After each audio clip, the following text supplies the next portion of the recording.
Hello, beautiful people. It's Cinderella. Welcome to the channel.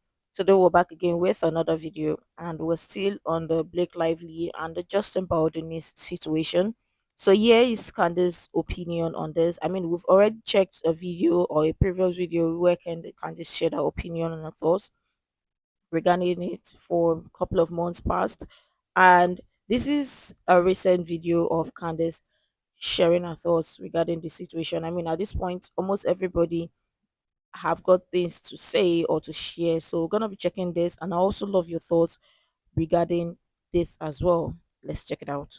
All right, to begin, let's start with the end. The conclusion here, I have said this since before, long before this ever broke out between her and Justin Baldoni, that we have to compartmentalize. Blake Lively is not a good person. So no matter what happens in this lawsuit, no matter who wins in the end, do not let it distract you from the fact that she has proven herself not to be a kind person, okay? And that's largely due to the fact that she is a modern feminist, which means that she grew up wealthy, her life has been perfect, and so she has to create struggle where there just isn't any, okay? She has a track record of being difficult to work with, well established before Justin Baldoni was ever in the picture. We had already recapped this in an earlier episode from last year, but from Anna Kendrick, to Army Hammer, who got fired from Gossip Girl because he said during a dinner that she was a bitch, to Leighton Meester, she has a very distinct working pattern. But primarily, people don't like to work with Blake Lively. I can also tell you personally, back when I was an intern at Glamour magazine, working under an editor, she said the most difficult person that she has ever worked with and the rudest person that she had ever worked with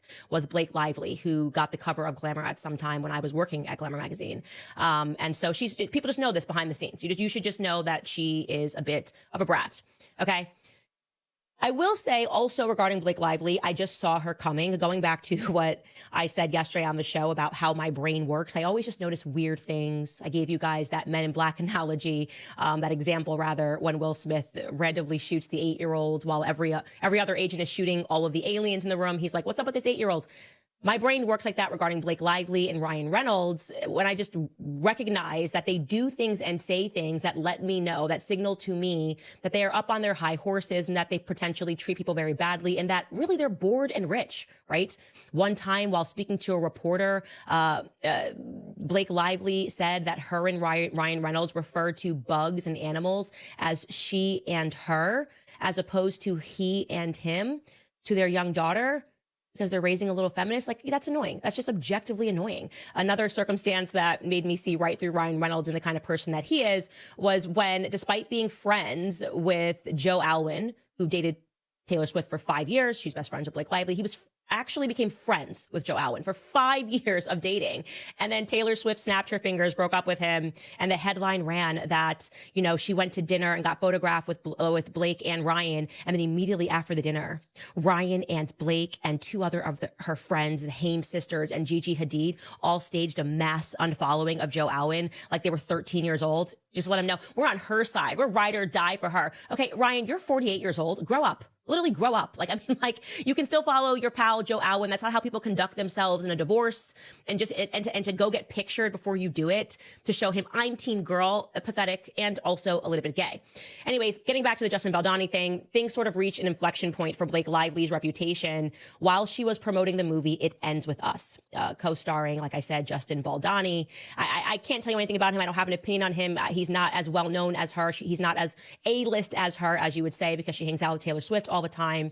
But we did become aware that there was a feud between the two and that they positively hated one another because they were promoting this film and these articles started leaking, really initially not in Justin's favor at first, basically saying that he had been inappropriate on TMZ, saying that he asked her about her weight and because he had to lift her for a scene. And when the public began to look into this, they actually ended up siding against Blake Lively. And it wasn't because of Justin Baldoni. It was because they didn't like the way she was answering questions on the red carpet about the film. Now, I've never seen the film. Apparently, it's about domestic violence. It's a serious topic.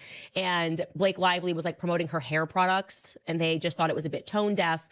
And then the thing that really sent the internet a storm was when they dug into her past interviews and realized that Blake Lively is, well, not a very kind person, as feminists are not allowed to be because they always just have to be a feminist. And apparently that means being mean to people that are interviewing you. And it was this clip that set the internet on fire of her being interviewed by Kirsty Flaw. And it's her sitting down with Parker Posey. Take a listen. It's hard to watch. First of all, congrats on your little bump. Congrats on your little bump. What about my bump? You've got two nice ones. And they are kind of bumps, aren't they? No, not bumps. The lovely lady lumps. Check it out. Thank you. Thank you. Are You you like the gonna- movie? Are you a Woody Allen fan? I love most of his movies, and this one was so like visually amazing. Yeah, it's gorgeous. Now, to remind you, aside from being weird, because she's saying something about her bump, like, congratulations, I'm pregnant, I would just answer that question normally, but obviously she's offended because she's a feminist and you have to look to be offended. She was working on a film with Woody Allen. It was I think that was the Age of Adeline, whatever it was called. I never saw it. Point being is that it was a period piece, so the outfits were kind of amazing, as these like period pieces tend to have really good outfits. And the woman, God forbid, asked her a question about the character and the character's outfits. And here's how Blake Lively responded to her. Do you guys love wearing those kind of clothes that you? Yeah. Yeah. And working in Everyone digital. wants to talk about the clothes, but I wonder if they would ask the men about the clothes. I would. I love Jesse's He has some suits and beautiful. That's what how I'm saying. he His does wardrobe it. was Oh, I beautiful. know, Corey's everybody. wardrobe I was know, gorgeous. he's Those so great. high-waisted pants. So there it is. That's just modern feminism on steroids, where they just can't even think straight because they're perpetually offended and they're remarkably unlikable. So the internet started pulling out these clips, and suddenly there were these headlines, and people were just very upset with Blake Lively and started stringing together her pattern. Okay. So her reputation, you could say, last year completely tanked, and it didn't seem like it was going to be salvageable, because that's how the internet works. Once they start to see who you are, they don't tend to forgive you. But then suddenly, okay, right before Christmas on December 20th, Blake Lively filed a complaint against Justin Baldoni and others in California, claiming sexual harassment. She alleged that Justin Baldoni and producer Jamie Heath had really poor behavior on set, and that they organized that smear campaign against her during the promotion of the film, and that campaign caused her grief, fear, trauma, and extreme anxiety. That's all per the filing. And also that Baldoni was sort of a creep, that he had, quote, inserted improvised gratuitous sexual content and or scenes which involved nudity into the film, including for an underage character, in highly unsettling ways. Okay. Now I want to make something very clear to you. She filed a complaint at first, not a lawsuit. Okay, so on December 20th, she had filed a complaint with the Californian Civil Rights Department, alleging all of that stress and a hostile work environment. Okay, you name it. But what's interesting is, despite filing this complaint, and despite this complaint supposed to be by California law, it was supposed to be completely private, unless somebody, after they had investigated it, maybe filed an FOIA, they could have gotten a hold of it. She files it on December 20th, and lo and behold, on the 21st, the day after, somehow the New York Times gets a hold of it. Okay.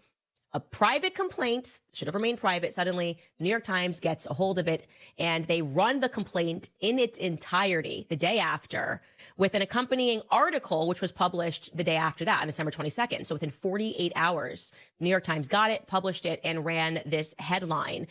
We can bury anyone inside a Hollywood smear machine. You can see it says private messages detail an alleged campaign to tarnish Blake Lively after she accused Justin Baldoni of misconduct on the set of It Ends With Us. Okay, so you can imagine the public sees this and people are reading it. The New York Times is basically burying Justin Baldoni in this. They're saying they're releasing private emails between him and his PR team, and private emails amongst just the PR team, basically saying, as they quote, "We can bury anyone."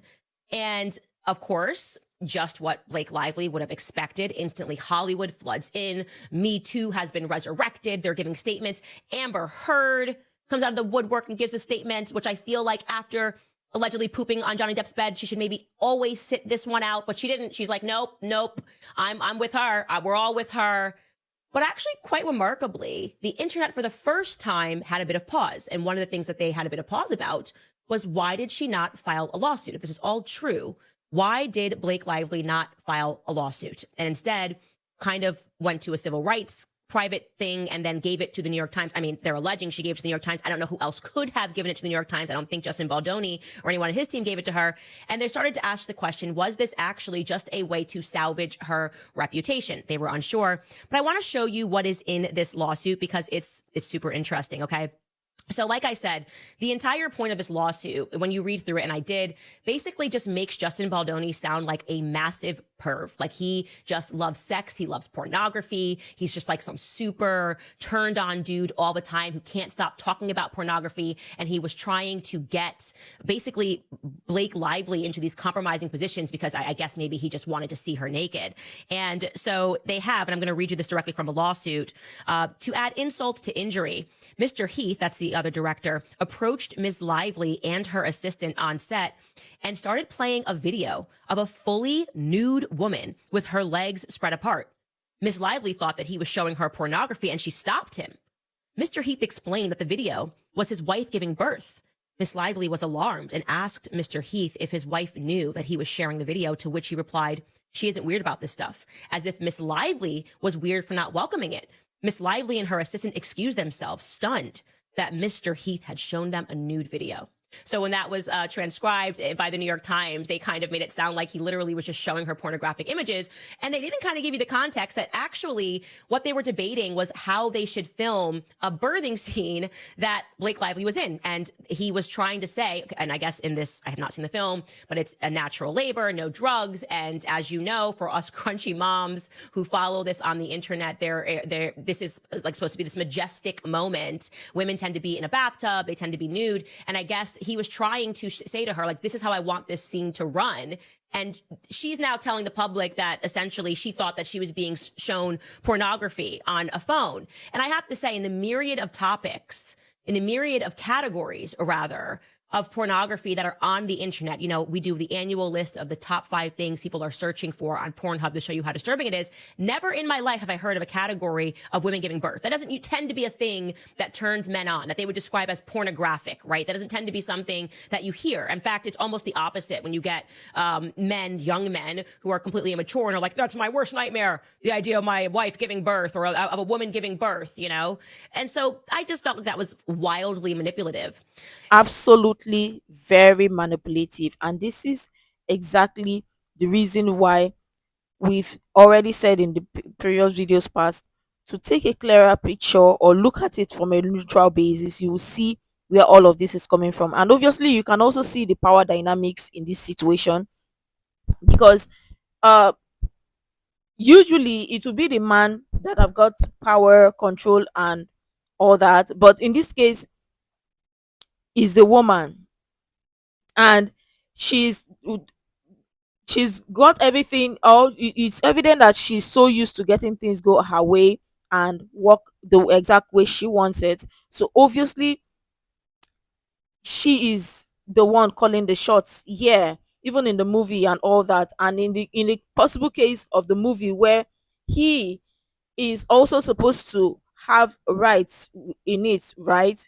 But obviously she is the one that have got the right, got the power in this situation. Now the question here is, she's got the power and still claiming a victim.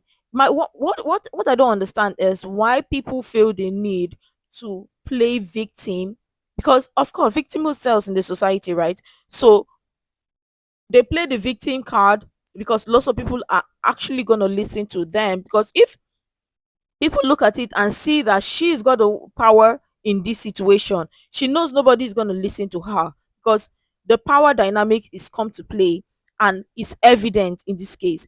But now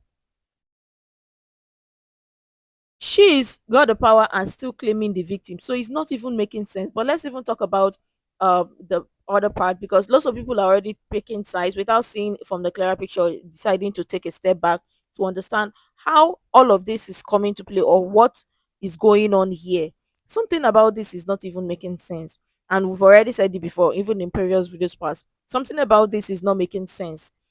We get it that sometimes celebrities or actors and actresses, they may not necessarily like themselves on set and they try to get along just because for the movie and all that, but something about this is fishy. Let me know what you think. Earth, you know? And so I just felt like that was wildly manipulative. The lawsuit goes on to allege, the civil complaint goes on to allege that there was also this sort of sexualization in terms of her breastfeeding, or at least that's what you get when they say that the disturbing conduct allegedly continued while filming, with Lively accusing Baldoni and Heath of entering her trailer uninvited while she was undressed or vulnerable, including when she was breastfeeding her infant child, the complaint alleges. The complaint further states that Baldoni improvised physical intimacy that had not been rehearsed, choreographed, or discussed with Miss Lively, with no intimacy coordinator involved. So there's supposed to be a person there while you are shooting these intimate scenes that says, okay, making sure that everybody's comfortable, and that person was not there.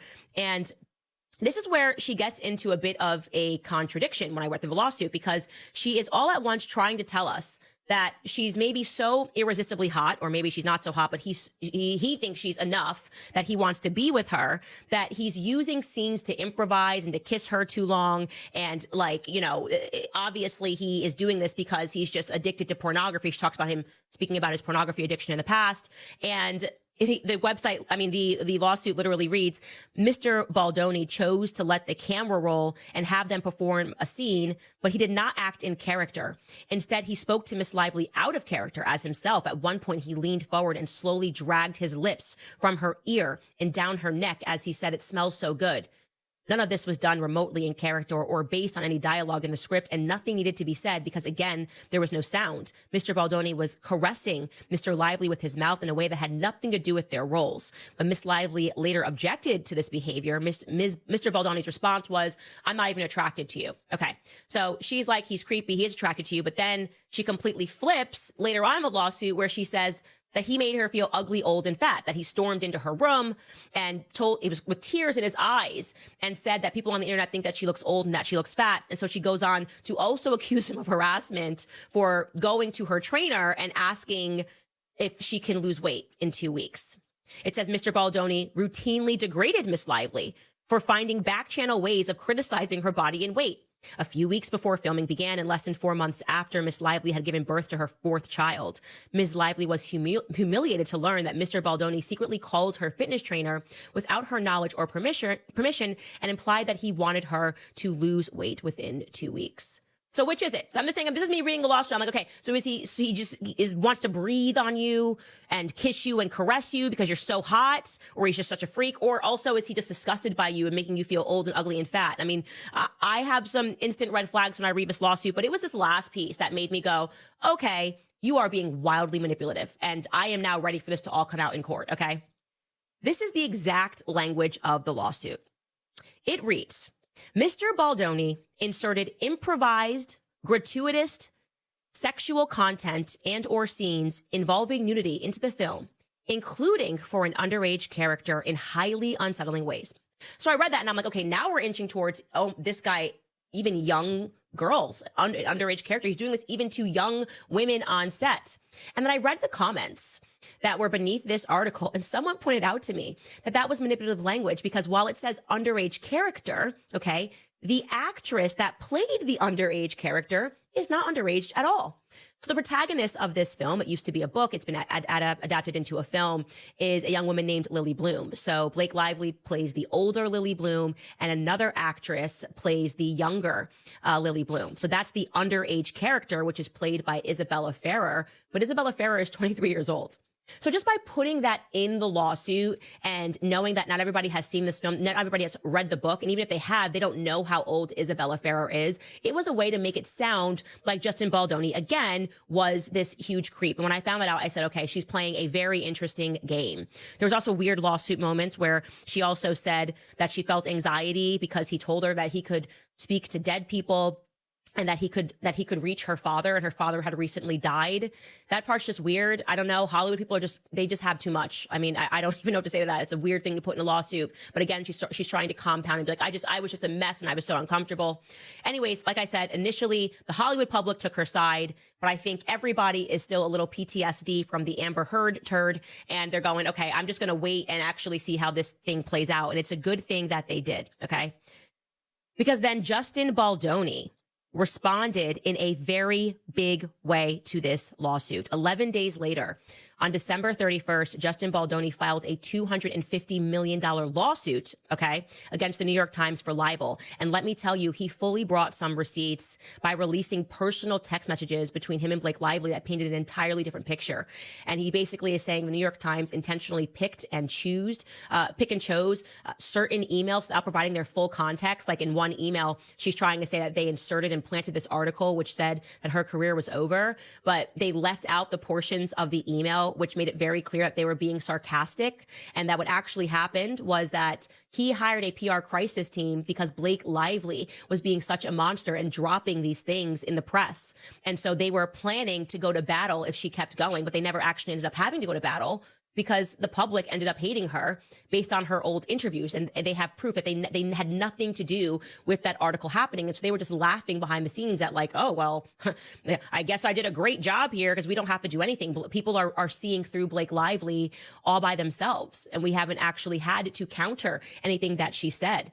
Also countering another allegation that he was actually invited into Blake Lively's trailer. He dropped the text message receipts while she was breastfeeding. He attached a screenshot of a conversation in which she said to him, "I'm pumping in my trailer if you want to work out our lines." He responded to her, "Copy, eating with the crew, and I will head that way."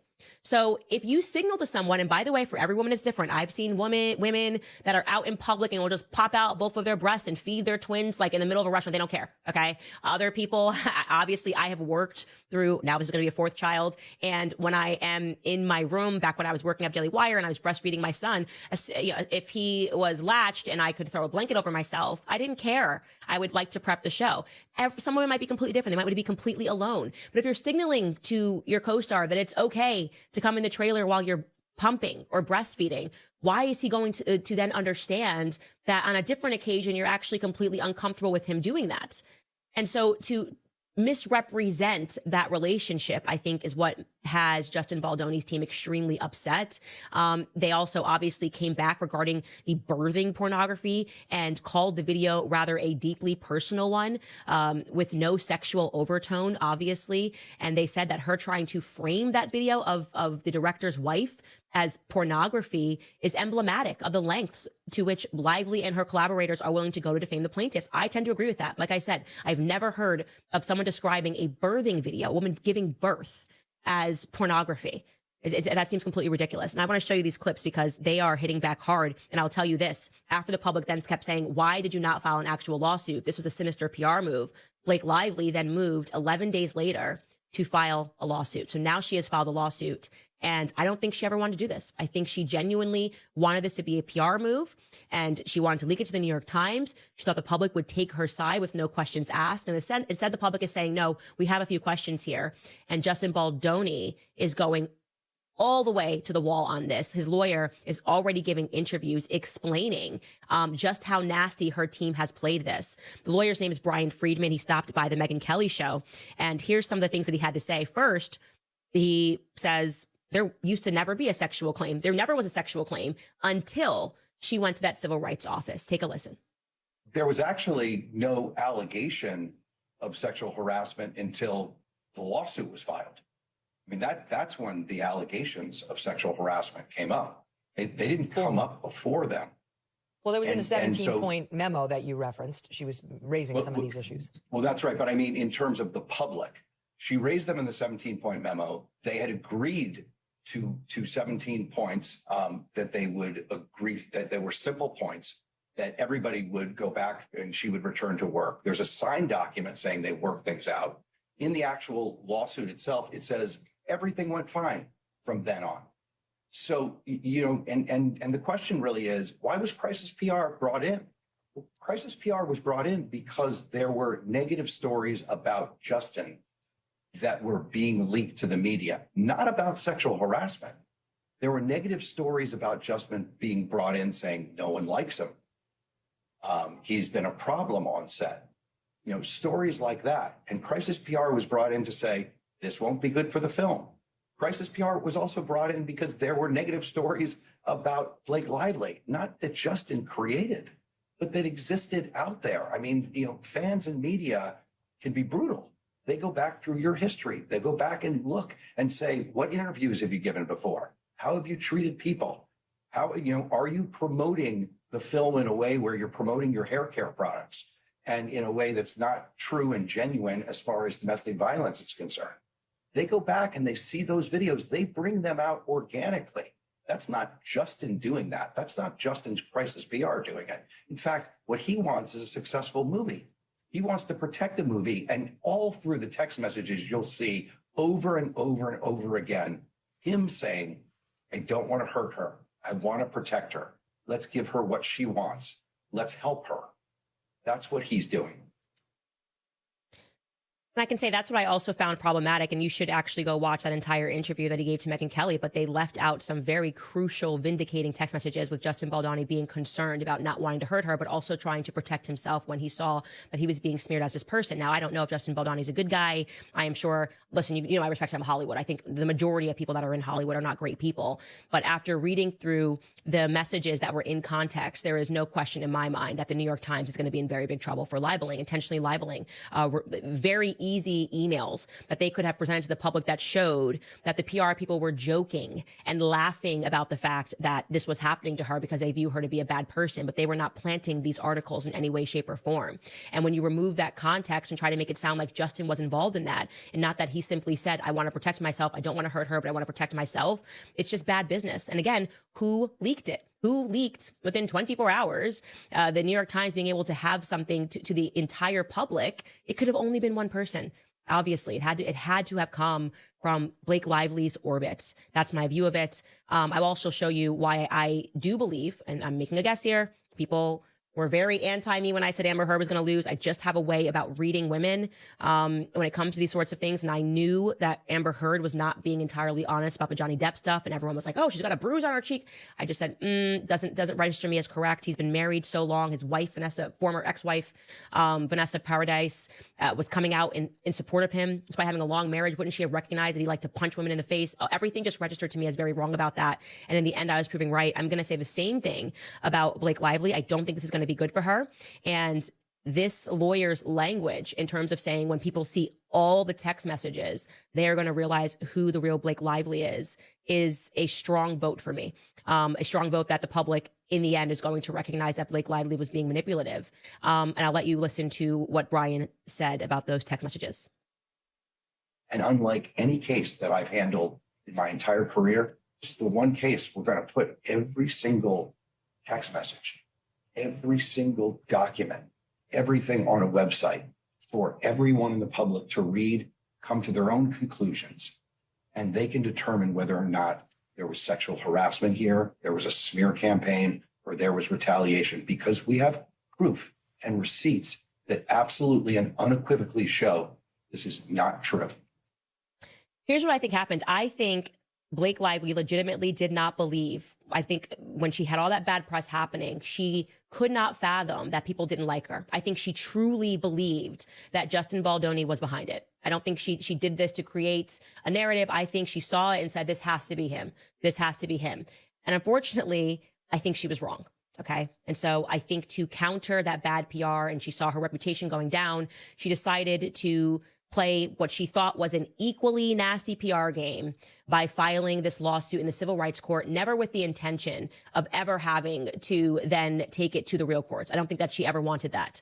Unfortunately, she was wrong. She filed it, and the public then said, wait a second, are you playing a PR game rather than Justin Baldoni? And now she had to back that up by really filing it in court. And what's going to happen is now the entire public is going to see what happened, who was leaking stuff to who. And like I said, my money is on Blake Lively being wrong. I think she is 100% wrong. This doesn't make him a good guy. Doesn't make Justin Baldoni a great guy. Please do not think I'm a Justin Baldoni stan. I know nothing about him, and I hate 90% of Hollywood. But in this circumstance, I just think he's going to win the lawsuit. And I think New York Times, based on what I have seen of what I would describe as doctored correspondences, doctoring it by not giving people the full correspondences, is going to end up having to settle this lawsuit and paying Justin Baldoni, as well as the PR women that are listed in this lawsuit, paying them out for misrepresenting what they actually said. That's my take. You can agree with it. You can not agree with it. Can't wait to see what your comments are. Obviously, this situation itself is playing its natural course, because it's evident who has got the power dynamics in this case, and it's evident who is controlling things in this case. Of course, it's giving power and control, and my take here is, and Candice is absolutely right on this. I mean, everybody have got their own thoughts and opinion regarding this, and people may agree or may disagree. But the essence is everybody can share their own thoughts regarding this, whether they agree or not, or the pick size or not. But my guess or my thoughts here is that this also is kind of like exposing or showing the other side of Hollywood that we don't get to see, because now this one is obvious and this is out in public because lots of people are way invested in this, and lots of people are wondering, are seeing the clearer picture. So obviously now picture and think about other people who possibly in the case something like this may have happened to, and their career is done. Picture it for a moment where in the case they were falsely or wrongly accused and their career is done. But this is interesting because it's already playing its natural course, and lots of people are are also seeing the natural picture or seeing the clearer picture, because obviously lots of people still will take sides and choose which side they want to support. I mean, for the rest of Hollywood, they already chose the side they want to support based on the power person who's got more of power or more power in this situation. But I would love your thoughts and your contribution in the comments below, whether you agree or you disagree or you're picking sides or whatever. I would also love your thoughts regarding this situation. What do you think?